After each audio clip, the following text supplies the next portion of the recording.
Ichka, Shivarai, Sukatapa, Sanyama, Susangam Data, Hiro, Swami Data, Atma, Swami,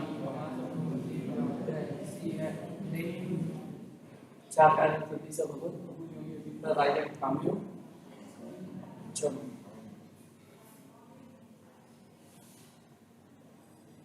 Chum, Kami Raja.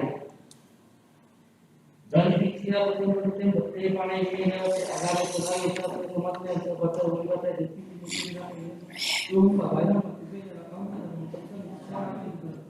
Chami, Masamo, Ramdai, Sia, Pena, Usata, Chami, Masamo, Ramdai, Sia, Pena, Chakar, Sabun, minus of the sound, Chami, Vijay, Sia, Chakar, Sabun, minus Chami, Masamo, Chakar, minus नमो हरिहंताणं नमो सिद्धाणं नमो हरियाणं नमो वज्रायणं नमो लोहि सर्वसार एषु पञ्चनमकारो सर्वपावपणासनं मङ्गलानं च सर्वेसिं परमं हवै मङ्गलम् जय जगजीव जोनि वियाणो जगगुरु जगानंदो जगनामो जगबंधो जय जगपियाणो जय सुयाण तीर्थयाणम पश्चिमो जय जय गुरुलोगाणम जय महब्बा महा सच्चिदानंद संपूर्णं विश्वज्ञं विश्वपावनं शंखेश्वर गुरुतं संपार्श्वनाथं नमाम्यहं सर्वारिष्ट प्रणाशाय सर्वाभीष्टार्थदायिने सर्वलब्धि निधानाय श्री गौतम स्वामिने सुधर्मा स्वामिने अज्ञानतिमिरान्धनं ज्ञानं जनशलाकया नेत्रमुन्मीलितं येन तस्मै श्रीगुरवे नमः।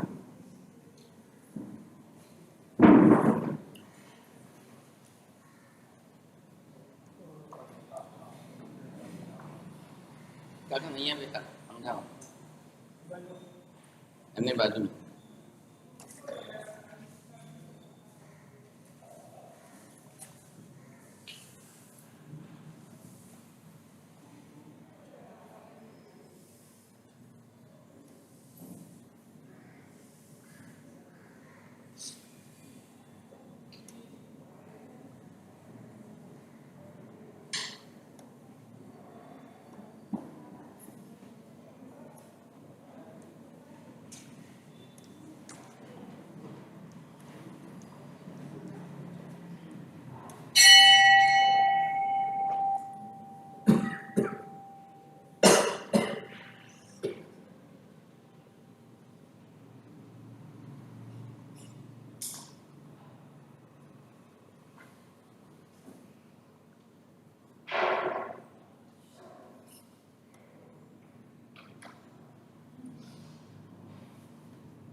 आत्मा के 8 कर्मों के घर में सबसे मुख्य रूप में यहाँ पर जो हम देख रहे हैं, इनके अंदर मोहनीय कर्म की 28 प्रकृतियाँ, और ये 28 प्रकृतियाँ जिस तरह से हैं, इनके अंदर 16 तो मात्र जो है मूलभूत कसाय की प्रकृति। अब इन 28 प्रकृतियों के अंदर कसाय की मात्रा जितनी ज्यादा है, आखिर एक पास में आपके पास आयुष्य है, आयुष्य आप सुरक्षित लेकर के आए। अब जिस जीव का जिस प्रकार का जितना जैसा आयुष्य है, कम होना ज्यादा होना ये जीव के बांधने पर है। जो जितना बांध करके जैसा साथ में लेकर आया है वो है। सवाल किस बात का है कि उपक्रम कितने आएंगे, उपक्रम कैसे आएंगे, और उपक्रमों के समय आपके पास पुण्य है कि नहीं। अब यहाँ पर आपको ये देखना है कि बस सिर्फ इतने में ही पुण्य है। नाम कर्म के अंदर की 37 प्रकृतियां हैं, गोत्र कर्म की 1 प्रकृति है, वेदनीय कर्म की 1 है, आयुष्य की 3 है। कितनी हो गई? टोटल 42 प्रकृतियां पुण्य की है। अब आप सोचो 42 प्रकृतियों में से किन प्रकृतियों ने आपके लिए पुण्य का इतने प्रमाण में कवच बनाया। पुण्य का अपना एक कवच है। अब ऐसी पुण्य प्रकृतियां कितना आपका कवच बना सकती है, कितने प्रमाण में संभव है। अब वो कवच आपके किसी प्रकार के उपक्रम के अंदर आपका रक्षण कर सके तो कर सके। उपक्रम आक्रमण के रूप में है। उपक्रम या तो एक्सीडेंट के रूप में बाहर से आए, या अटैक के रूप में अंदर से भी आए या बाहर से। अब इधर देखिए, आप सबसे ज्यादा संभावना कसायों में से बनती है। जब लोग लड़ते झगड़ते हैं, मारामारी कर लेते हैं, क्लेश कसाय की आग में झगड़ते हैं, एक दूसरे को हथियारों से भी मारने की बात कर ले, तब समझो आयुष्य टूटने की संभावना बहुत ज्यादा बन जाती है। और रोज देख रहे हो आप, आए दिन देख रहे हो। 9 बरस का एक छोटा सा लड़का पिस्तौल लेकर स्कूल में जाता है, दर दर 2-4 दिनों के सामने गोली चला दे। आप ऐसा मत समझिए कि अपना पोताना कर्म हता ने हमें मरे, ऐसा मत समझिए। सबके अंदर आपके पुराने कर्म का होना अनिवार्य नहीं है। सामने वाले की दुर्बुद्धि सूझी, उसने अपने कसायों से नए कर्म बांधने की कोशिश की, तब आप उसके भोग बन गए। अब क्या करो? ऐसे निमित्त में हम उनके कसायों के भोग बनते हैं। महावीर स्वामी के और गौशाला के पिछले किसी भोग में कोई संबंध नहीं। महावीर स्वामी का संगम के साथ पिछले 26 भोगों में कोई संबंध नहीं। महावीर स्वामी ने कोई संगम के साथ कभी कोई कर्म बांधे ही नहीं। इतना जरूर है कि कठपुतना व्यंतरी जो थे, उसके साथ में 18वें भोग का संबंध जरूर था। सबके साथ तो नहीं। हो सकता है कुछ जीव आपके पूर्व कर्मों के संबंधी भी संबंध बदल करके आए या रूप रंग बदल करके आए।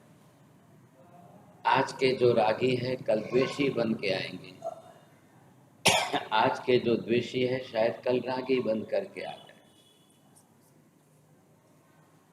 आज के रागी अगले जन्मों में फिर रागी बन करके आए, और आज के द्वेषी दूसरे जन्मों में फिर द्वेषी बने। कितना थे? बोलो। आज के रागी अगले जन्म में द्वेषी बन के आ सकते हैं, आज के द्वेषी अगले जन्म में रागी बन के आ सकते हैं, आज के रागी अगले जन्म में रागी भी बन सकते हैं, आज के द्वेषी अगले जन्म में। अगर आज के जन्म के रागी फिर रागी बन करके आए तो आपको खतरा है ही नहीं। वो कोई आपको एक्सीडेंट अटैक से उड़ा देवे ऐसी कोई संभावना नहीं। लेकिन आज के द्वेषी अगर अगले जन्म में द्वेषी बन करके फिर आए तो वो खतरा है। इंग्लैंड की एक बहुत सुप्रसिद्ध और सुंदर दिखाई देने वाली, और वो जाके राज के अंदर जब बहू बन करके आई और गलत रास्ते चलने लगी तो उसको रास्ते में एक्सीडेंट में उड़ा दिया। आप भी जानते हो पॉलिटिक्स के खेल कैसे होते हैं। तो वहां पॉलिटिक्स के खेल के अंदर क्या होता है, आपको कब पुरानी अदावत जो है, किसके साथ का कैसा द्वेष दुश्मनी मौका मिलने पर कैसे निकालना चाहिए, इस फिराक में लोग बने रहते हैं। जब आज आपका द्वेष किसी के साथ बन गया है, वैर वैमनस्य बन गया है, अब उस दुश्मनी को लेकर कब मौका मिले, चाहे इस जन्म में मौका न मिले तो वो द्वेष को लेकर दूसरे जन्म में साथ में जाएगा फिर आपको। अब इसके अंदर अगर द्वेष का है तो ठीक है। नेम राजुल के अंदर आज के भव का राग अगले भव में फिर राग बन करके ही साथ में आया। कमठ के भव के अंदर जो द्वेष दुश्मनी बढ़ाई वो दूसरे भव में नहीं, 10 भव तक कमठ द्वेष लेकर के ही आया। वही मनुष्य बुद्धि है, वो वही मनुष्य की आग लेकर के सामने आया। उसका निकाचित नियाना यही है कि मुझे इसको मारना है। The life ultimate goal of the life, जीवन का अंतिम उद्देश्य बना के रखा है कि मुझे इसको मारना है। अब वो द्वेष जो है, एक बार मारो, 2 बार मारो, 4 बार मारो, वो गुणाकार होता जाएगा और वो गुणाकार आपके भव बढ़ाता है। तो सामने वाले के लिए तो उपक्रम आया सब।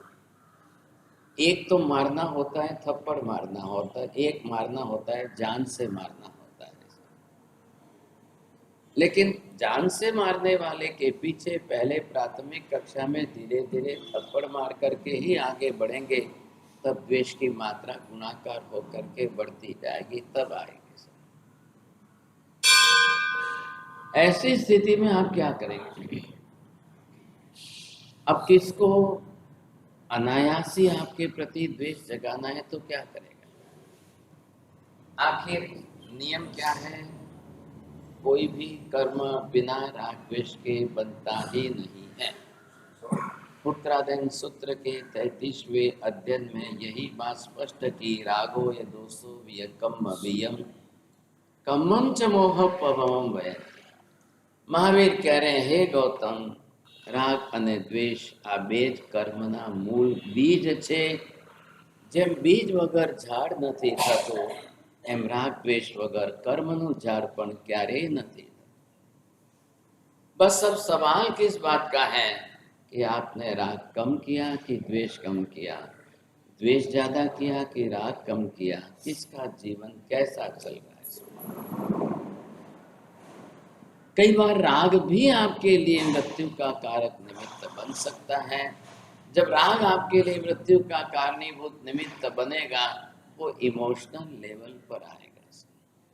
पुरुष क्रोध और मान का अधिकारी है, वो कभी जो है बंदूक तलवार चला करके हथियार से मार दे। स्त्री राग की अधिकारी है, माया और लोभ के अंदर चाय में जहर डाल के पिला के मारेगी, या पेड़े बर्फी के अंदर जहर मिलाकर खिलाकर मारेगी, पता ही नहीं। ये माया का काम। माया सामने नहीं आए, प्रत्यक्ष नहीं है, परोक्ष छिप कर। परिणाम ये आता है, स्त्री 6ठी नरक तक जाती है, पुरुष 7वीं नरक तक। अब इसके अंदर यहाँ पर आपको गुणाकार, किसका गुणाकार आप देखेंगे? इधर ये 16 कसाय जरूर है, लेकिन अब गुणाकार कैसे होगा? कसाय, लेश्या और आर्थ या रौद्र ध्यान, कसाय, लेश्या गुणाकार करके ये बन गया रौद्र ध्यान। ये एक ग्रुप हो गया, ये ग्रुप हो गया। कसाय कितने हैं? 16 है। लेश्या कितनी है? और अर्थ ध्यान कितने हैं इनका गुणाकार करते जाएंगे।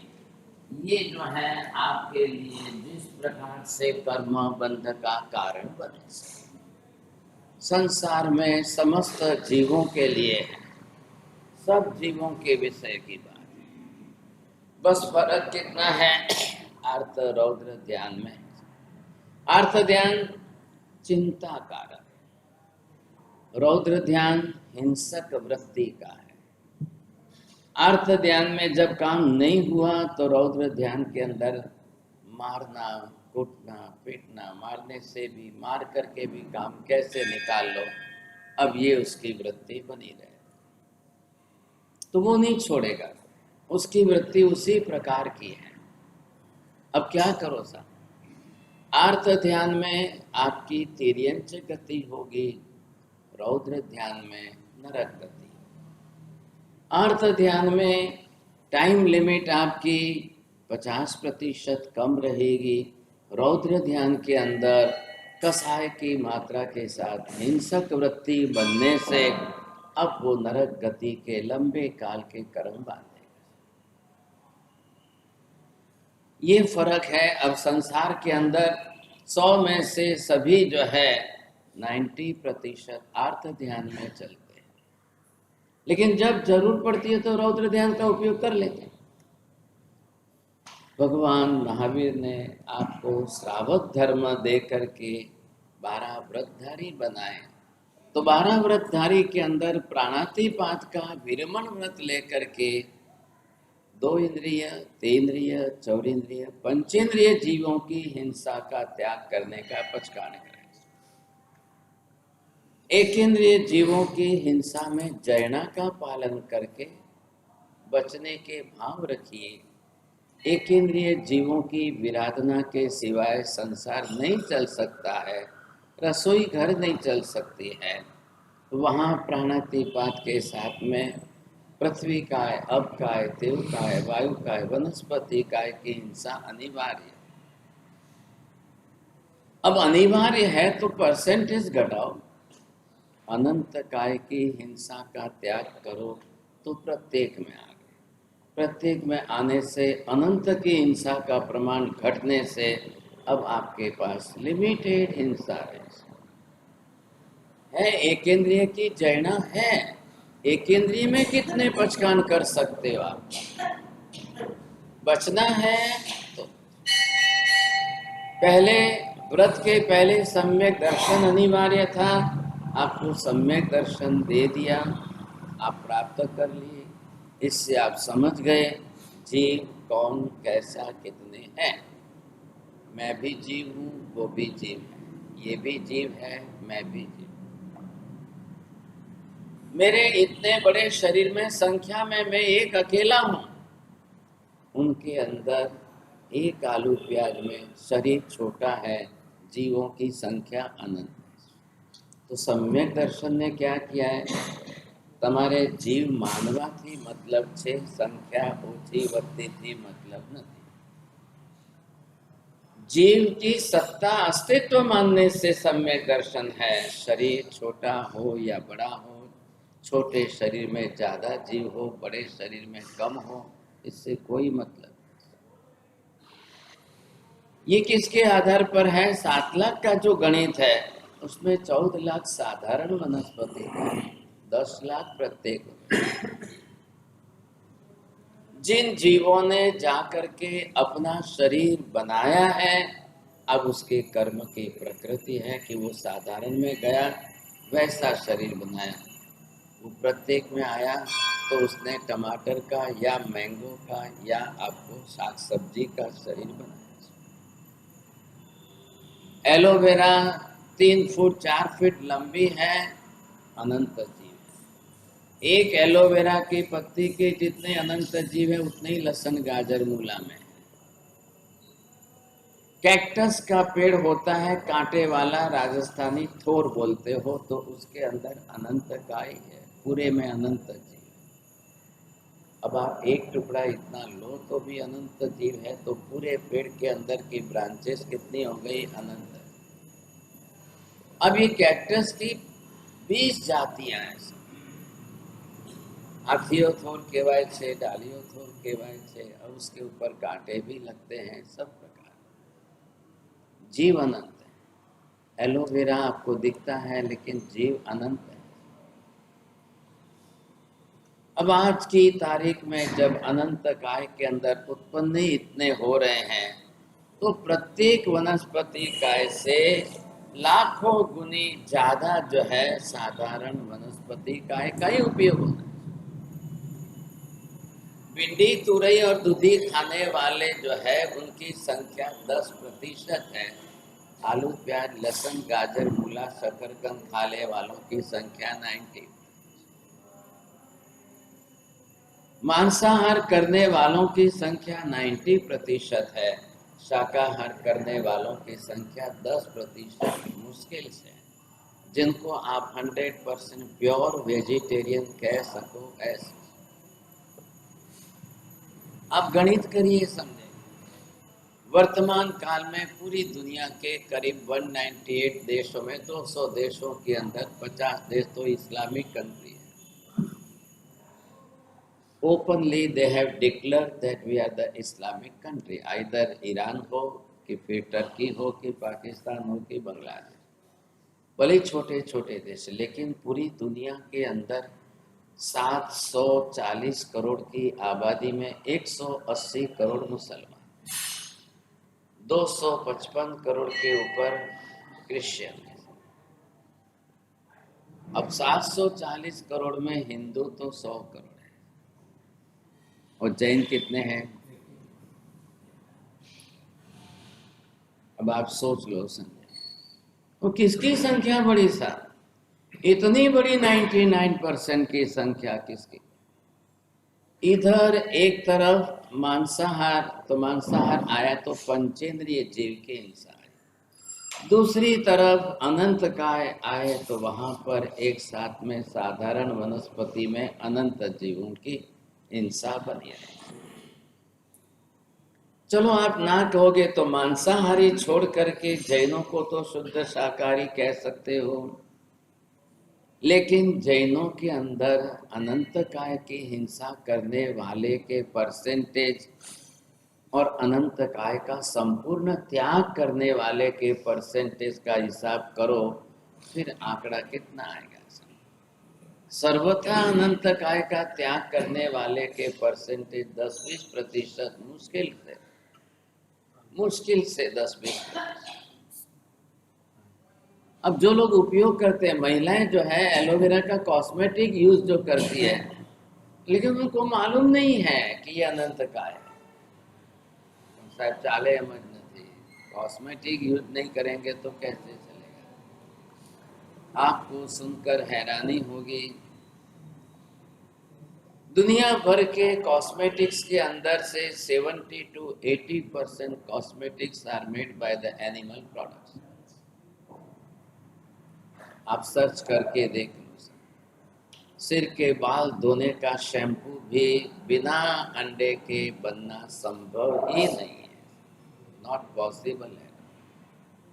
Because any type of shampoo which contains the salicylic acid, to dilute that salicylic acid they have to use the egg juice, otherwise no alternative. અને અહીંયા જોવા જાઓ તો શેમ્પુ વગરનું કોઈ ઘર દેખાતું હશે મને તો એક આપણો ઘર નહીં હોય, બસ કે બિયાનારો ઘર નહીં હોય, બીજો તો મેં કોઈ પણ ભગવાન કરે। ये परिस्थिति आ गई। अब भले तपस्या करने वाले हैं या पूजा करने वाले, सामायिक करने वाले हैं या जो भी, सिर के बाल को काले भी करने वाले सामायिक वाले भी हैं, पूजा वाले भी, होलियां करने वाले भी और पचकान करने वाले भी सिर के बाल भी काले करेंगे, शैम्पू भी लाके शैम्पू से बाल भी धोएंगे। करना क्या? तप मोटू नहीं, त्याग मोटू है। आप तप जितना करते हो उससे 1000 गुना ज्यादा त्याग करने की कोशिश करो। तप વધારે કર્મ ખપાવશે કે નહીં ખપાવે, પણ ત્યાગ ચોક્કસ નવા કર્મોથી બચાવશે કરો। નવા કર્મ બંધાતા અટકાવશે। अब ये जो प्रमाण दुनिया के अंदर देख रहे हो आप, इधर अनंत काय की हिंसा भी नरकगामी बना रही है, इधर पंचेंद्रिय जीवों की हिंसा वो भी आपको नरकगामी बना रही है। आप पंचेंद्रिय जीवों की हिंसा डायरेक्टली नहीं करते होंगे, अब आई बात इनडायरेक्टली। बिस्किट में पंचेंद्रिय जीवों की हिंसा है, चॉकलेट में है, चिंगम में है, कैडबरी के अंदर है, बिना उसके नहीं हो। आप ये चीज बन रही है पंचेंद्रिय जीवों की हिंसा से। रेनेट आता ही गायों को, प्रेग्नेंट गाय को मार करके ही रेनेट निकाला जाता है, दूसरा क्या रास्ता है? તમને લાગે છે અમૂલની કંપની ગુજરાતની છે સાહેબ, અમૂલની કંપની ત્યાંથી दूध बनाવીને लावे છે, लेकिन वहाँ दूध बनाती है और गोवा में वही अमूल की कंपनी स्लॉटर हाउस चलाती है। 60 से 70 हजार बछड़ों को हर बरस काटने का पाप भी अमूल का ही है। अंडे ला करके या तो भैंस को खिला करके उसके दूध को जाड़ा बनाओ, या फिर आरा रोट और ये आटे का मिक्स करके चर्बी के साथ मिला करके दूध में घोल करके अब अमूल के नाम से बेचो, या चितले के दूध के से झाड़ो। લોકોને બૈરાઓની મેન્ટાલિટી સાહેબ, જાડું દૂધ છે, ઘટ दूध છે, જાડું છે, સવારમાં दूधમાં मलाई सारी आवे છે। अब उनको ये पता नहीं है कि अंडे की चर्बी है कि पशु प्राणियों की चर्बी है, समझने को तैयार। अब ये खतरनाक खेल इतना ज्यादा हो रहा है, अनजाने में भी आप पंचेंद्रिय जीवों की हिंसा के भागीदार बन रहे हो। कल एक भाई साहब सांता क्रूज से आए थे, सांता क्रूज संघ के ट्रस्टी रहे हुए। रोज सुबह स्नात्र पूजा में सब कुछ चढ़ावे लेकर करते हैं और घर में मैगी लाकर खाते हैं। શું કરવું ભાઈ? હવે એમને કહો કે મેગી તમે જુઓ તો ખરા શું છે। હવે સાહેબ શું કરીએ, પણ હવે આ છોકરાઓ માનતા નથી। બધું ઢોલ નાખી દો, છોકરા ઉપર ગોલ નાખ્યું એટલે ગાડી ચાલી જાય, છોકરાઓના નામે બધું ચાલતું થઈ જાય છે। अब ये इनडायरेक्टली नेस्ले कंपनी जो चिकन सूप और उसके साथ के घटक अंडे वगैरह मिला करके मैगी बना रही। सबसे बड़ी समस्या हिंदुस्तान की गवर्नमेंट ने जो डिसाइड कर दिया है to give the green dot. मूर्ख प्रजा, अनपढ़, अनएजुकेटेड प्रजा भी ग्रीन डॉट देख करके आंख मूंद करके लाते हैं और खाते हैं। गवर्नमेंट के रूल्स का उनको ज्ञान नहीं है, वो नहीं समझते हैं। Government says that if it contains the red blood and red meat then only allowed to give the red dot, otherwise give the green dot for all. बात पूरी हो गई। अंडे में रेड ब्लड कहाँ है, अंडे में रेड मीट कहाँ है? उनका सीधा तर्क है ग्रीन डॉट। चर्बी फैट यूज की तो रेड ब्लड कहाँ है, रेड मीट कहाँ है, ग्रीन डॉट। उनको पंचेंद्रिय जीव और हिंसा और इससे किसी बात से मतलब नहीं। गवर्नमेंट की संस्थाएं FSSAI जो है उसके रूल्स बने हुए हैं, वो साफ। मछली सुकाई गई અને હવે લોટ કરી દીધો તો મેદાની જેમ એનો લોટ થઈ ગયો છે। હવે તો મેદામાં મિક્સ કરીને ખાઓ, ક્યાં રેડ ब्लड છે, रेड मीट છે। तो पार्ले कंपनी तो मछली के आटे से और मैदा मिला करके बिस्किट बनाएगी, तो उसमें ग्रीन डॉट दे तो उसमें आपको ऑब्जेक्शन क्यों? आप करके देखो, कोर्ट में केस करो तो भी कुछ नहीं होता है, because of the definition is already fixed. अब जैन इतना भी समझने को तैयार नहीं है, और इसका परिणाम है कि जैनों के घरों में बिस्किट का परिणाम, चीज का परिणाम, मैगी का प्रमाण, ये सारी चीज का प्रमाण आप देखते जाओ तो हिसाब ही नहीं। अब दुनिया में सब खा रहे हैं, हम भी खा रहे हैं, सब खा रहे हैं, हम भी खा रहे हैं, सब कोई समझने को तैयार। डायरेक्टली मांसाहार नहीं आया तो इनडायरेक्टली घरों के अंदर मांसाहार, अंडाहार घुस गए। ये परिस्थिति सामने आ रही है, और हिंदुस्तान की 135 करोड़ की जनसंख्या में अब मछलियों का प्रमाण बढ़ा है। अब ये चक्कर चलेगा कि तमे खेती करशो ने घઉં पाकशे 6 महीने, 4 महीने ने मग पाकशे 7 महीने ने, कठोल पाकशे 7 महीने ने, एना करता माछला 15 દાડામાં તૈયાર થઈ જાય। તમારી પાસે 12 વીઘાનું ખેતર છે, 15 વીઘાનું ખેતર છે, તમે 10 વીઘામાં ખેતી કરો ને 5 વીઘામાં પ્લાસ્ટિક નાખીને પાણી રોકીને માછલાના બીજ નાખો, 15 દિવસમાં માછલા તૈયાર. ખાતા જાઓ, દુનિયાને ખવડાવતા જાઓ, વેચતા જાઓ. ગુજરાત ગવર્મેન્ટ કે ગુજરાતના જે પુરુષોત્તમ રૂપાલા છે એ મત્સ્ય ઉદ્યોગના ખાસ મિનિસ્ટર છે. એગ્રીકલ્ચર ખાતું લીધું એટલે મત્સ્ય ઉદ્યોગ ભેગું આવી જ ગયું. હવે તમે શું કરો તોય શું કરો. आज ये तकलीफ बहुत बड़ी, चक्कर चल रहा है पंचम काल का कलयुग. अब नीचे गिरते गिरते गिरते गिरते आप कहाँ तक गिरोगे पता नहीं. सवाल किस बात का है कि आप ये कहो कि आज की तारीख में जितनी मृत्यु होती है उसमें से अगर 70% नरक में जाने वाले हो, अगर 25-28% तिर्यंच गति में जाने वाले हो, तो बचे 2-4-5% में से देव गति में जाकर के मनुष्य में आने वाले आधे से 1% भी नहीं बचते हैं. हिसाब देखो, 4 गतियों का हिसाब. मैक्सिमम जे छे नरक में जवा वाला है, क्योंकि उनका लक्षण, उनकी वृत्ति और प्रवृत्ति यहाँ पर जो दिख रहा है उसी के आधार पर होना है. अब उसमें दूसरा कोई विकल्प नहीं है. महावीर ने इतना बड़ा उपकार किया कि कम से कम तप धर्म बताकर, आहार संज्ञा घटाकर और व्रत नियम बता करके जैनों को नरक से बचा लिया कि जैन भूल से नरक में न जाए. तिर्यंच गति में भी न जाओ और मनुष्य गति में आकर के उच्च गोत्र में आओ या देव गति में जाकर उच्च गोत्र में जन्मो. इसके लिए तप धर्म, त्याग धर्म दोनों बता. बहुत बड़ा फायदा. दीर्घ दृष्टि से विचार करो, बहुत लंबी दीर्घ सोच से विचार करोगे तब आंख खुलेगी, नहीं तो नहीं. पचखान में रहना अनिवार्य है. आप कम करो ज्यादा करो, आपकी शक्ति का आधार जो हो करिए. बिना तप का एक दिन खाली ना जाए. पंचाचार है, ज्ञानाचार में जिन वाणी सुने बिना खाली न जाए. दर्शनाचार में दर्शन पूजा भक्ति के बिना खाली न जाए. चारित्राचार में सामायिक के बिना का दिन खाली न जाए. तपाचार के अंदर व्रत तप जप पचकान के बिना का दिन खाली न जाए. वीर्याचार के अंदर आप खमासना दो या कौशक करो, जो करो उसके बिना का दिन खाली न जाए. पंचाचार का पालन प्रतिदिन एक दिन खाली जाए वो श्रावक नहीं कहलाएगा.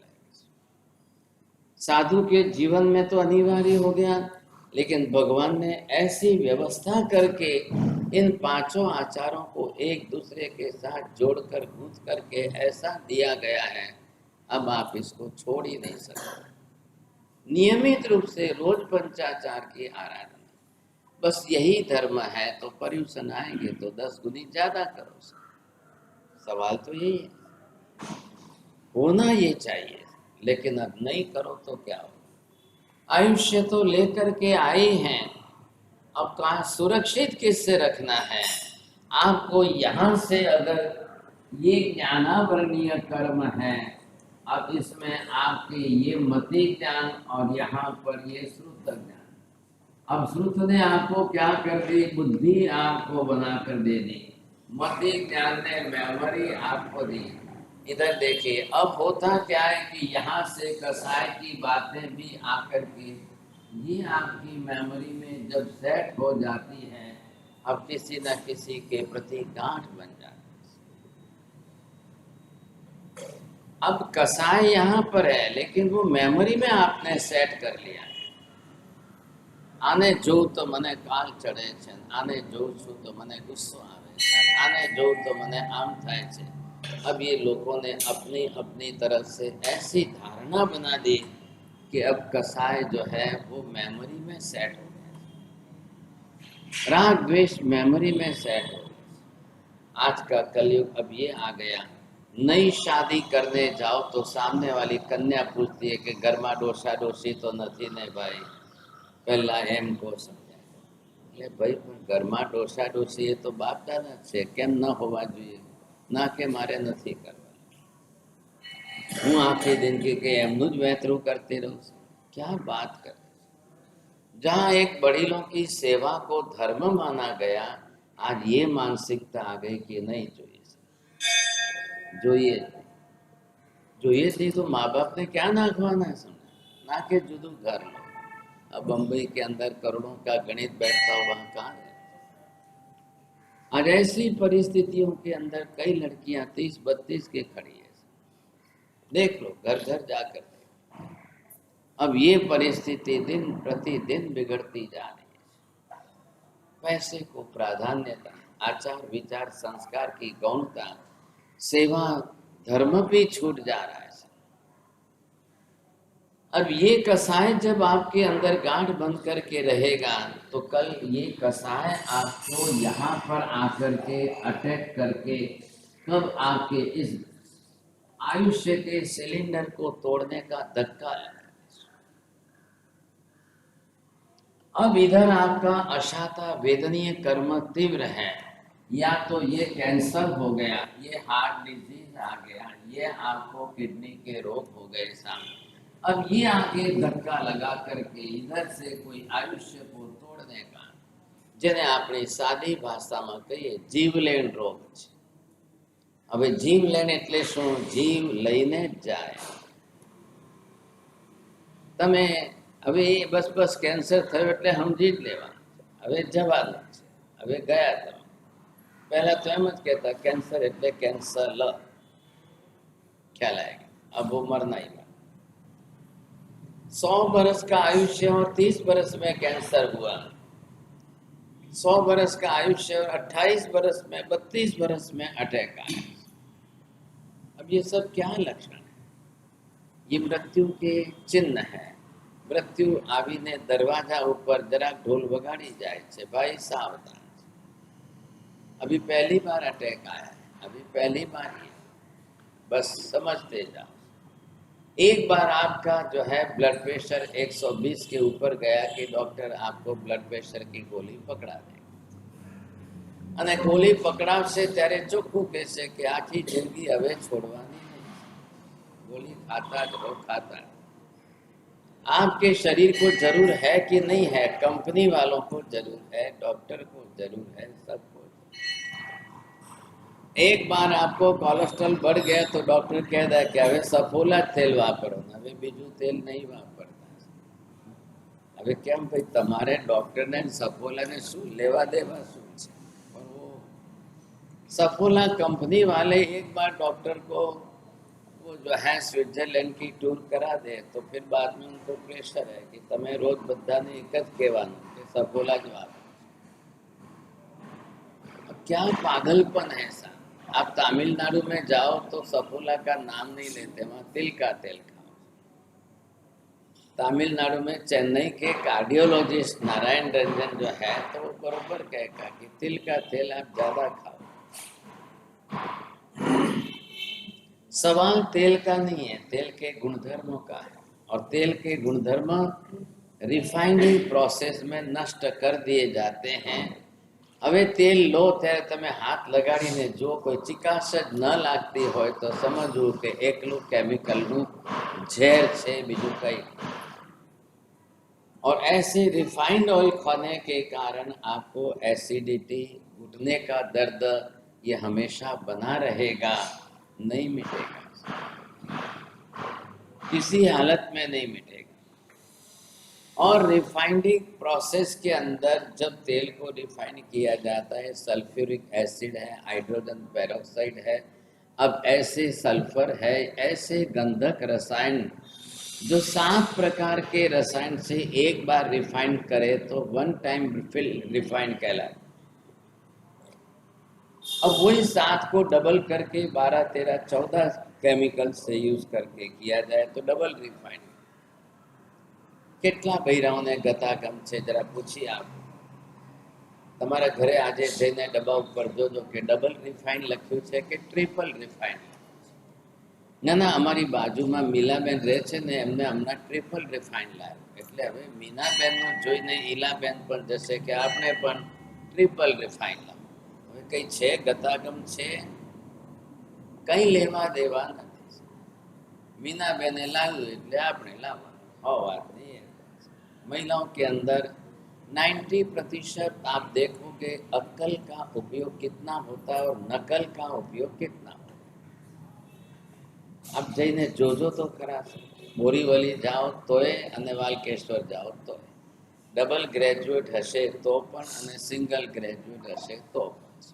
अब ये परिस्थिति चक्कर चलने वाला है. कौन समझता है? मैक्सिमम पैरालिसिस होने के कारण जो है रिफाइंड ऑयल और उसके साथ अगर टाटा सॉल्ट मिल गया तो डबल का. कोलेस्ट्रॉल बढ़ने का कारण, थायराइड बढ़ने का कारण या रूमेटिज्म आर्थराइटिस बढ़ने का कारण, घुटनों का दर्द होने का सबसे बड़ा कारण आज की तारीख में टाटा सॉल्ट और सामने रिफाइंड ऑयल. હવે આ અક્કલ કોને આપવી? મને તો હવે તો ચોખ્ખું કહે છે કે અરુણજી ગાંડા છે કે સાહેબ તમે એક વારની 100 વાર બોલો ને કંઈ ફરક પડે એમ નથી. કોઈ લીલી સાડીવાળા હોય કે લાલ સાડી, જે ખાતા હોય ખાય, તમે તમારે બોલી, તમારે ન ખાવું ને તમે નહીં બોલો. ને કેટલાક ઘરોમાં તો ઢોકળા વરાવી પાછું કે ઉપરથી તેલ લો. કેમ ભાઈ, શા માટે? અરે પણ સાહેબ તમને થોડી ખબર પડે આ રીત છે, તેલમાં ખવાય છે. ઉપરથી તેલ ખાઈને શું ફાયદો છે? ના તમે લો તો ખરા. એ સમસ્યા કારણ જ નથી, ગતાગમ જ નથી ભાગશાળી. પણ હવે રિવાજ ચાલે છે કે અમારા સાસુના સાસુ એમ કરતા, ને એ નવકારસીમાં હવારના પોરમાં ઢોકળા ખાઓ અને ચા દૂધ પીઓ. અભી કોઈ સમજ में नहीं आ रहा है. ઢોકળા ખાવાના ને ઉપર તેલ રેડવાનું છે, આ જ પદ્ધતિ છે. અને પુરુષો બેચારા આમે પાવલી ઓછી વાલે, એટલે જે આપે એ ખાધા વગર છૂટકો જ નથી. જાઓ ક્યાં જાઓ તમે? હોટલમાં જાઓ તોય પરિસ્થિતિ એવી, ને ઘરમાં જાઓ તો શ્રીમતીજી આપે જ એવું તમને. દહીં વડા બનાવીને આપે તો દહીં વડા ઉપર તમને મરચું નાખવાનું, પાછું મીઠું નાખવાનું, પાછું જીરું. અરે પણ આ ઉપર શું કામ નાખો છો? ના એના વગર ના ખવાય. અરે પણ દહીં અને મીઠું ઝેર થાય? અરે ન થાય, એ તો બહુ ટેસ્ટી લાગે. હવે જે ઊંધી વસ્તુ છે એને ટેસ્ટનું નામ આપીને બધાને ખવડાવતા કરી દે એટલે કોઈ ખેલ ખતમ. દહીંમાં મરચું, लाल मर्च, दही लाल, एम मीठू ना. कितना आहार किस तरह से बिगाड़ करके खाया जाता है और वो विकृति करके आपके शरीर को बिगाड़ेगा. अब ये विकृति आपका विरुद्ध आहार की विकृति जब आपके आयुष्य को धक्का लगाएगी तब क्या? नंबर 1, दही અને અડદને મેળ જ નથી. दही અને અડદ કોઈ દિવસે ભેગું થાય જ નહીં. आप पहला गणित तो वहां से शुरू करो. दूध दही छाछ के साथ जो है नमक कभी टच भी नहीं होना चाहिए. दूध दही છાછની સાથે કોઈ કઠોળનો મેળ જ નથી. હવે આ કોને શીખવાડવા જાઓ? આ મહારાજ ક્યાંથી આવી ગયા? આ માજી કહે છે આટલા વર્ષોથી અમે કરીએ છીએ ને આ નવા મહારાજ ક્યાંથી? એ મહારાજ તો આવશે તે કારતક પૂનમ સુધી જ રહે. 4 મહિના મહારાજ બોલ કરે, સાંભળો જવા. એ જાય એટલે આપણે રીતે રાખીએ. बीमारी है यही पर. एक घर में जाओ, पूरे घर में बीमारियां कॉमन रूप से हो गई. 30-40 बरस की उम्र में पूरे घर के अंदर जो है कोलेस्ट्रॉल, पूरे घर के अंदर जो है ऑब्स्ट्रक्शन ये चल रहे हैं. अब पूरे घर के अंदर किसी के घर में जाओ तो क्रिएटिन बढ़ते हुए किडनी के डैमेज होने के पर से. હવે એમના ઘરમાં હિસ્ટ્રી લો તો બરોબર ખબર પડે. સવારના પોરમાં ઇડલી, સવારના પોરમાં ખમણ, સવારના પોરમાં ઢોકળા, એના ઉપર સોડા ખારામાં જ બનેલા, એના ઉપર જ દૂધ ચાય પીવાનું. એટલે એ ઘરની અંદર કિડની ફેલના પ્રોબ્લેમ જલ્દી આવશે. હવે છોકરાઓથી લઈને મોટા સુધી બધા જ ખાય, દરેકને એક જ વસ્તુ ખાવાની. अब करो तो क्या? આપ कैसे બચ सकते हो क्या? તમે જઈને અરુણજીએ કીધું છે એવું નામ લઈને ઘરમાં શ્રીમતીજીની હાથે જરાક સવારના પોરમાં રકઝક કરી જુઓ, સમજાય. તમને 4 ચોપડાવશે એવા કે બીજા દિવસે અરુણજીને ભૂલી જશો. ચૂપચાપ બેસીને ખાઈ લો. અરુણજી એમના ઘરે ગયા, સમજાય. આ તો જંકશન છે ભાઈ. અહીંયા તો રોજ રેલગાડી આવતી હોય ને ઊભી રહેતી હોય ને પછી જતી હોય. આષાઢ સુદમાં આવે ને કારતક પૂનમે જાય. આપણે તો અહીંયા રહેવાનું છે ને, આપણે કાયમનું ઘર છે ને, આપણો ફ્લેટ તો 2.5 કરોડનો છે. આપણે કાયમ રહેવાનું છે. મહારાજો તો 4 મહિનાના આવે ને જાય છે. બીજા કયા મહારાજ આવીને કહેવાના છે? આટલા વર્ષોથી કોઈ મહારાજે કીધું છે આ વળી મહારાજ ક્યાંથી ગાડી ન ખાતા હોય તો અમને જવા દો ને. તમે લેંગ્વેજ સાંભળો કાકા તો તમને એમ લાગે કે ઓહો, કોઈ ડિગ્રી લઈને આવ્યા હોય એવી માસ્ટર ડિગ્રીથી તમને સમજાવો. આપણા બાપ દાદાથી ખાતા આવ્યા છે, આટલા વર્ષોથી તો ખાતા આવ્યા છે. હવે શું થઈ ગયું છે? अब ये बातें जब सुनोगे आप तब आपका दिमाग काम नहीं करेगा. वाग्भट्ट ऋषि ने अष्टांग हृदय में 22 प्रकार से भी ज्यादा विरुद्ध आहार के जो प्रकार दिए हैं वो आपके शरीर में कैसे विकृति करते हैं,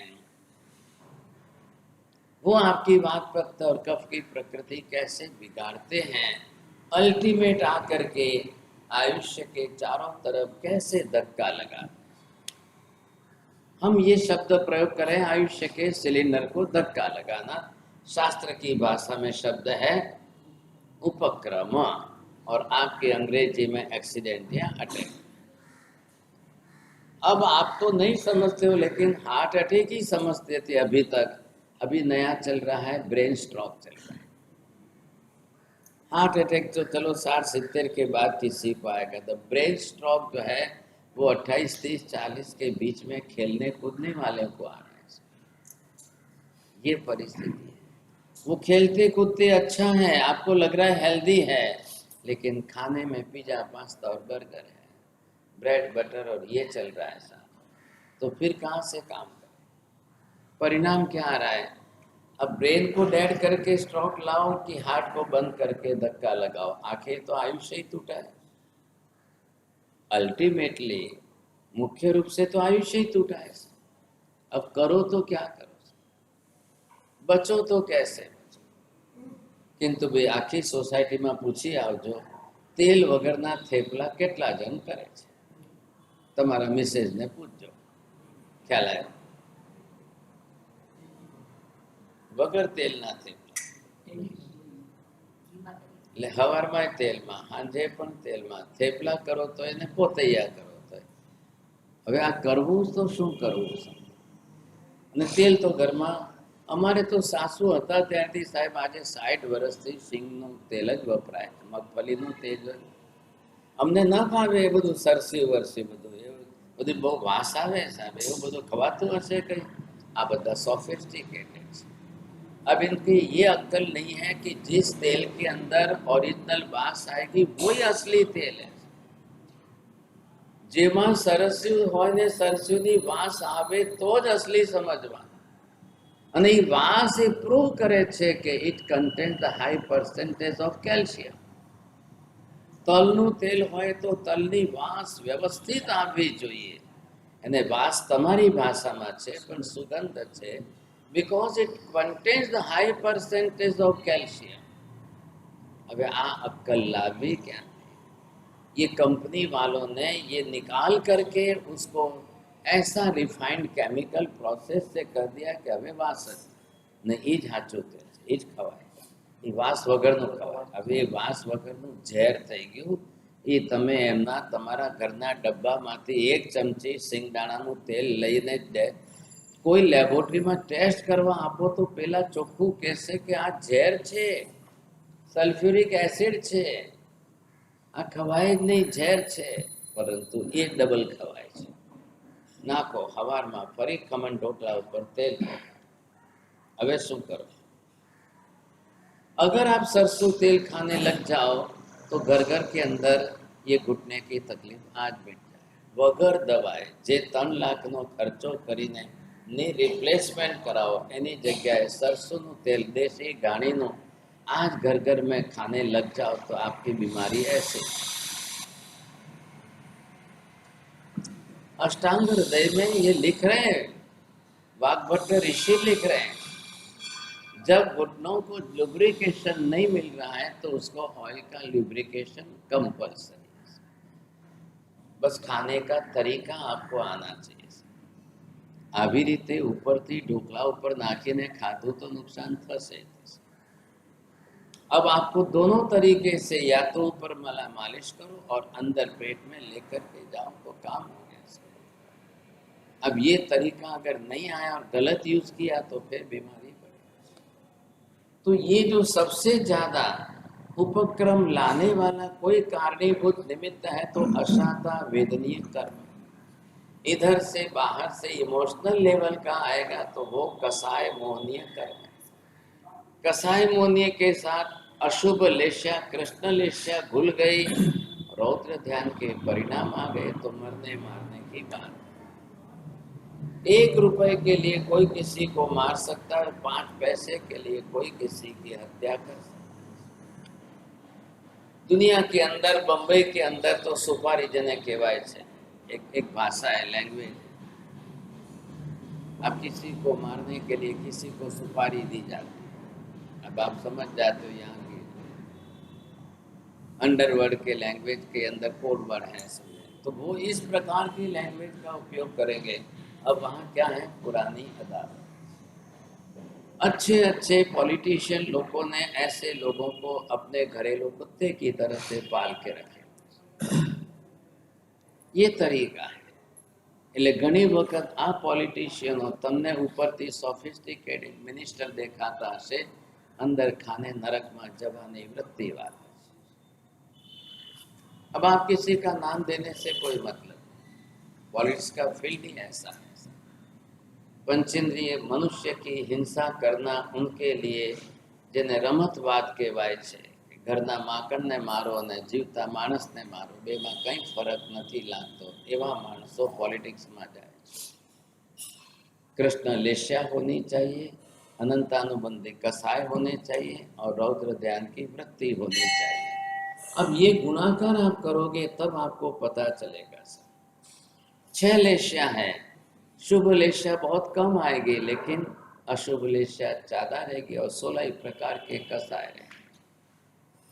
वे चारों प्रकार के रौद्र ध्यान ऐसे भारी कर्म बनाए, चिकने कर्म बनाए कि वो जीव नरक में गए बिना रहे नहीं सकते। એટલા માટે શાસ્ત્રમાં પણ કહ્યું છે, ચક્રેશ્વરી સો નરકેશ્વરી। 6 खंड के मालिक चक्रवर्ती भी नरक में जाते, 7वीं नरक में। अब यहाँ तो चक्रवर्ती संसार छोड़कर दीक्षा ले ले तो बेड़ा पार, नहीं तो फिर नहीं। तो यहाँ जितने कसाय में से आएंगे। अब इधर ये क्या है कि आपकी बुद्धि यहाँ पर बनी हुई है, इसका काम श्रुत ज्ञान का काम बुद्धि बनाना है। बुद्धि जब विपरीत चलेगी तब, तो किससे बुद्धि विपरीत चलती है, कसाय से।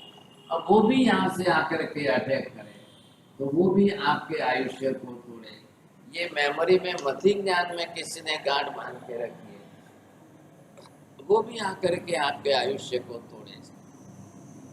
अब आप क्या करो, जो जीव यहाँ पर जो है नीच गोत्र में जाकर के जन्मे, अब ऐसे नीच गोत्र के अंदर हिंसक वृत्ति और कसाय की तीव्रता रहती है, तो ये भी जाकर के कल आपके आयुष्य को तोड़ने वाले।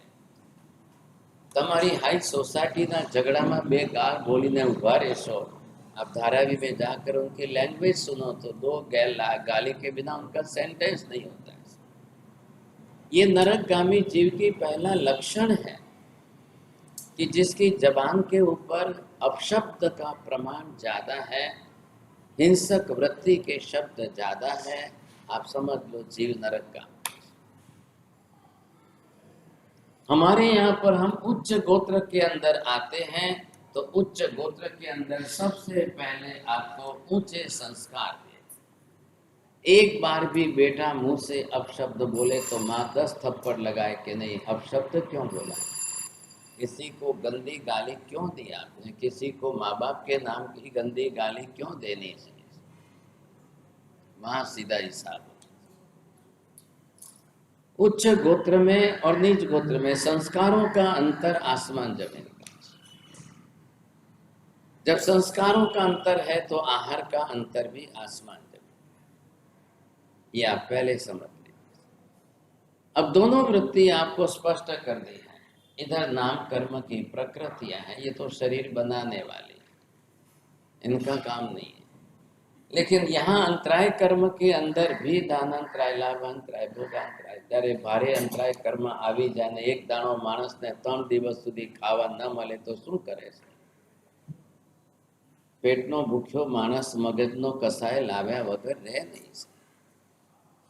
एक तरफ पित्त की प्रकृति तीव्र हो, उसको भूख ज्यादा लगती हो, लेकिन अंतराय कर्म ने कह दिया कि मांगिस तो एक खावा नहीं मिले। अब वो 3 दिन तक मांगता रहे फिर भी खाने को नहीं मिले तो गुस्सा कितना है। अब वो तीव्र कसाय के निमित्त है, वो भी ला करके कुछ कर सकता है, वो भी ला करके किसी को मारना हो तो मार सकता। उपक्रम आपके कर्म के उदय की प्रकृतियों से आए या सामने वाले के कर्म के उदय की प्रकृतियों से। ये 2 कारण कर्म के हो गए और तीसरा कारण फॉर द नेचुरल कैलामिटीज। जब नेचुरल कैलामिटीज के अंदर अर्थ क्या, भूकंप समझेंगे, कोई ना कोई फ्लड एंड फैमिन भी आ जाए, तब आप क्या करो? दुष्काल पड़े तेरे लाखों माणसों मरे छे, खावा न मिले तो शू करे? आप चले जाओ, आप सोमालिया में चले जाओ, अफ्रीका के अंदर चले जाओ, कई देशों में जाओ, खाने को। इधर पाकिस्तान देखो तो उसने 22 करोड़ की जनसंख्या कर दी है। देश छोटा है, लैंड जमीन उनके पास कम है, और जो पॉपुलेशन की डेंसिटी है कि भाई वहां पर 1 फुट के अंदर 6 जने को रह सके, इतनी शक्यता है। और पाकिस्तान से ज़्यादा 4 गुना बड़ा जो है नेचुरल जो जोग्राफिकल फील्ड है वो उत्तर प्रदेश के पास है, और उत्तर प्रदेश में 23 करोड़ की आबादी है। उत्तर प्रदेश से आधा होते हुए पाकिस्तान के पास 22 करोड़ की आबादी। उत्तर प्रदेश के अंदर इतना अनाज खेती वगैरह होती है, शक्कर होती है कि पूरे देश को दे दे तो भी उसकी बढ़ती है, तो एक्सपोर्ट भी करता है। और पाकिस्तान के पास हिंसक वृत्ति ज़्यादा है, खेती का प्रमाण कम है, तो लोगों को खाने को देगा क्या? करो तो क्या करो। अफगानिस्तान बाजू में हो गया तो वैसा ही देश, पहाड़ियों का देश है, तो अब जोग्राफिकली वहाँ की कंडीशन ऐसी है, तो करो क्या? आपके पास जमीन कैसी है और कितनी है ऐसी बात नहीं है, आप खेती क्या कर सकते हो। आप कश्मीर में चले जाओ, धरती का स्वर्ग कहलाएगा, अच्छा है, लेकिन बर्फ की चद्दर से आच्छादित हो जाए तो खेती बाड़ी कुछ भी नहीं, ना गेहूं पके कि ना अनाज पके कि ना शाक सब्जी पके। अब क्या तो केसर खाओ, ना क्या एप्पल खाओ, और क्या करो। अफगानिस्तान के अंदर बहुत अच्छा ड्राई फ्रूट अच्छा होता है, खजूर अच्छी होती है, लेकिन हमें करे शू, एमनी दुर्बुद्धि है सबने। तो जितना खजूर नहीं बनाते उससे ज़्यादा तो अफीम बनाते, तकलीफ ही है। अब ऐसे प्रदेश के लोग हैं, तो फिर उसका परिणाम क्या है? आज की परिस्थिति यह है कि खाने को दाना नहीं है। अब वो मरेंगे कि मारेंगे? वो भी दूसरों को मारने के लिए तैयार। तो ये सब कारण इतने बड़े भारी कारण है। नेचुरल कैलामिटीज में आपके हाथ में नहीं है, कर्म तो आपके हाथ में तो है, कसाय तमारा कंट्रोल में तो है, लेकिन अर्थ क्या आया उस समय क्या करोगे? 26 जनवरी को का यहाँ पर जो है कच्छ के अंदर भुज में आया भूकंप आया, तब क्या हुआ? लाखों मानसों एक साथ दटाई गए। अब आज इसको वर्षों बीत गए, बात अलग है, लेकिन बिना भूकंप का 1 बरस खाली नहीं जाता। क्षेत्र बदलता है, कहाँ किस प्रदेश में नीचे टाइटेनिक प्लेट जो है वो कैसे टकराएगी और कहाँ भूकंप आएगा, कहाँ दुष्काल पड़ेगा, कहाँ फ्लड आएगा, कहाँ फैमिन आएगा। अभी आपको चल रहे हैं साहब, जिस तरह से ग्लेशियर्स पिघलते जाएंगे तो शायद मुंबई को भी खतरा है। मुंबई पण पानी में डूबे एम छे ने न्यूयॉर्क पण पानी में डूबे एम छे, पण हवे ई बे मांथी समझशे कोण? कई लोगों ने जब भविष्यवाणी की थी कि मुंबई डूबी जैसे, तो કેટલાક લોકો છોડીને પણ જતા રહ્યા। जाओ तो क्या जाओ, सूरत पण आखो दरिया कांठे आवी गयो। क्या करेंगे आप? समुद्र तो चारों तरफ है और समुद्र 70% है, 30% ही लैंड है। परिस्थितियां ऐसी हैं, जब कार्बन का प्रमाण इतना उत्सर्जन होगा और बढ़ेगा समझेगा, तब क्या होगा? तो ये नेचुरल कैलामिटीज वो भी कल क्या करें? ऐसी ऐसी परिस्थितियां खड़ी कर देगा। आयुष्य को तोड़ने के चांस आपके लिए हजार है। बांधा आपने अकेले ने बांधा है, जब बांधा तब बांधा है, लेकिन तोड़ने के कारण अभी उसके पास बहुत है। ये आयुष्य कर्म का एक स्वरूप समझ रहे हैं।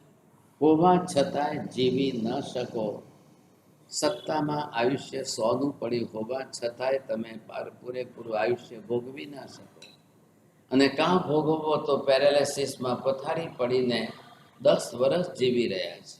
બોલો ફરીને 10 વર્ષ નથી જીવતો, હાર્ટ એટેકમાં જાય છે, આ પેરાલિસિસમાં પડીને પથારીમાં 10 વર્ષ જીવે। आप सोचो, ये बात जरूर है कि एक तरफ पैरालिसिस हुआ है अशाता वेदनीय कर्म के कारण। પેરાલિસિસ શેના કારણે છે? વાત પ્રકોપના। ઢીંચણનો દુખાવો શેના કારણે છે? વાત પ્રકોપના। हार्ट अटैक किसके कारण है? वायु के प्रकोप के कारण है। ब्रेन स्ट्रोक किसके कारण? ये सारे लिस्ट आप बना लो, ये सारे लिस्ट बनाओ। उसमें कफ से होने वाले रोग, पित्त से होने वाले रोग और वायु से। अब कफ से होने वाले रोगों में 40 से 60%, 40 से 60%, और पित्त से होने वाले रोगों में कहीं 70 से 80 की संख्या आती है, लेकिन वायु से होने वाले के रोगों में 160 की संख्या। अब क्या करो? खावा जेवू જોઈએ છે કે વાયુનો પ્રકોપ વધે છે, अब इससे बचना कैसे? खान पान सुधारने वाले कोई, घर में आहार सुधारो तो आरोग्य सुधरेगा, आहार सुधरेगा तो सबका आरोग्य सुधरेगा, और आहार बिगड़ेगा तो सबका आरोग्य बिगड़ेगा। और आहार अगर घर के आरोग्य आपका घर के आहार से बिगड़ा है तो बाहर से दवाई लाने की जरूरत नहीं है, किचन में ही आपकी सब दवाई है।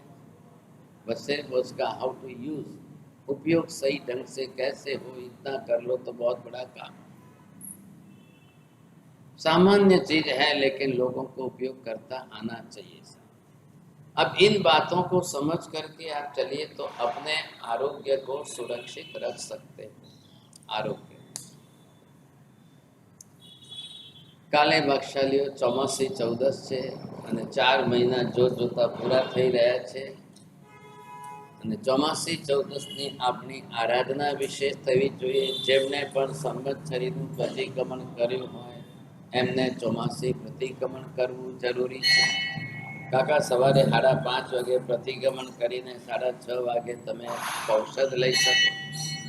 8 વાગે વ્યાખ્યાન છે, બપોરે 2:30 વાગે દેવવંદન, ચોમાસી દેવવંદન કરો, પણ સાંજે 6:30 વાગે ચોમાસી પ્રતિક્રમણ થવું। આવતીકાલે પ્રતિક્રમણની અંદર ચોમાસી પ્રતિક્રમણમાં એનાઉન્સમેન્ટ થઈ જશે કે ચાતુર્માસ સમાપ્ત, ચોમાસી પૂર્ણ। परसों सुबह यहाँ पर 6:30 बजे दर्शन करके 6:45 पर यहाँ से रवाना होकर त्रिभुवन अपार्टमेंट में त्रिपुति पार्क में जिन भाग्यशालियों ने लाभ लिया है तो वहाँ जाएंगे, वहाँ पट दर्शन करेंगे। पट जुहारने की क्रिया के पश्चात जिन वाणी व्याख्यान श्रवण के साथ में शत्रुंजय गिरिराज की भाव यात्रा, त्रिमूर्ति पार्क वालों का उत्साह, आनंद, भावना अच्छी है। संगीतकार बुलाया है, संगीत के साथ में वहाँ पर पालीतना की भाव यात्रा। अब जो जाए पालीतना, माजी तो पालीतना हंसको जा रहे हैं, अब जो पालीतना जाए उनके लिए बात अलग है, जो नहीं जा रहे हैं यहाँ बैठ करके भाव यात्रा करिए। कोई उतावल करशो नहीं भागशाली, आखा संघ माटे नवकारशी है, એટલે કોઈ વગર નવકારશીના રહેવાના નથી। ખોટી ઉતાવળ કરીને ડિસિપ્લિન તોડવી નહીં।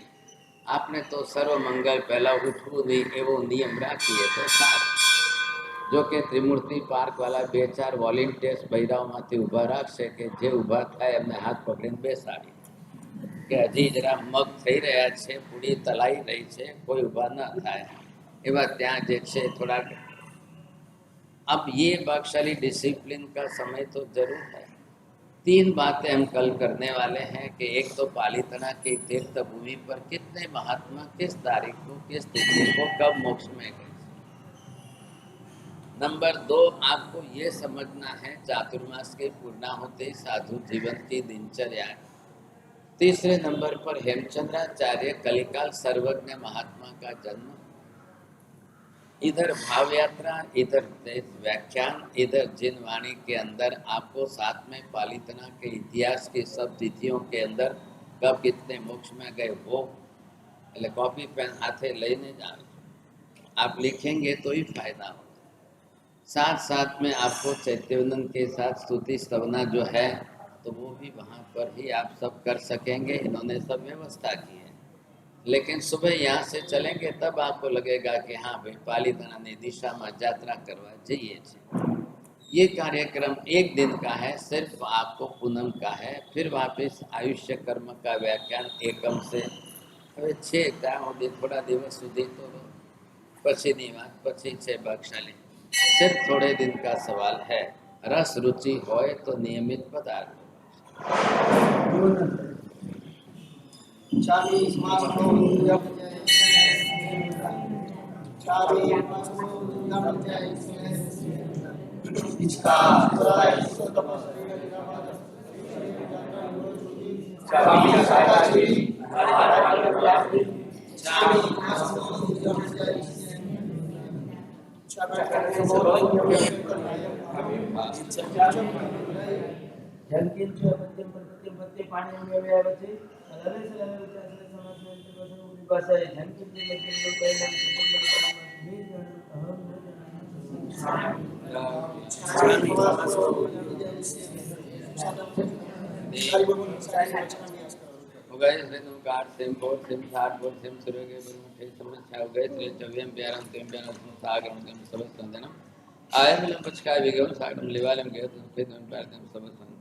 एकाष्टम व्याष्टम पचकाय तेवियम प्यारम खाम सागरम आवटम संगरुम ठंड वार्दम सबस्वंदेगनम पानस लेवन चबगलेन वाससिद्धनासिद्धनवा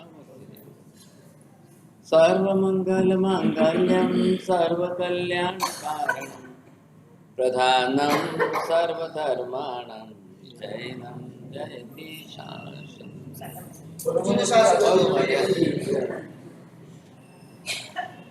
पालीताना जावा